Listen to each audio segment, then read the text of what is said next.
त्या करताना त्रास न देणारी आणि चकली अजिबात तेल न पिणारी अशी चकली करण्यासाठी भाजणी कशी करायची ते बघूया। तर भाजणी करण्यासाठी इथे मी 2 कप तांदूळ घेतले, सारख्याच कपने अर्धा कप हरभऱ्याची डाळ घेतली, पाव कप उडदाची डाळ, सर्व जिन्नस ओल्या कपड्याने पुसून घेतले, म्हणजे हे तिघं जिन्नस, आणि नंतर फॅनखाली थोडेसे वाळवून घेतले। वाळवल्यानंतर इथे बघा 1 कप घेतली फुटाण्याची डाळ आणि 1 कप घेतले पोहे आणि 2 चमचे साबुदाणा घेतला। आता ही भाजणी आपण भाजून घेऊया।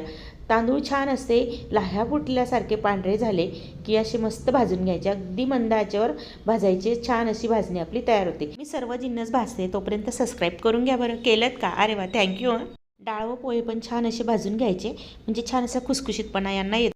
डाळ पण आपलं इथे भाजून झालेलं आहे आणि नंतर साबुदाणा भाजायचा। साबुदाणा छान असा लाह्यांसारखा फुटला की समजायचं भाजून झाला। 1 चमचा जिरं, 2 चमचे धने घेतले, हे पण मस्त मंद आचेवर खरपूस भाजून घेतले। सगळं जिन्नस एकत्र केलं आणि मिक्सरच्या भांड्यात, छोट्या मिक्सरच्या भांड्यात दळायला घ्या। दळून झालेलं आता चाळणीतून गाळून घ्यायचं आहे। चाळणी ही पिठाच्या चाळणीपेक्षा थोडीशी बारीक चाळणी असावी, थोडंसं रवाळ होईल पण छान अशी खिसी तुमची होणार आहे आणि भाजणीची चकली पण होणार आहे। तर आता ही सर्व भाजणी मी एका हवाबंद बरणीत भरून घेते, ही 2 ते 3 महिने आरामात टिकते।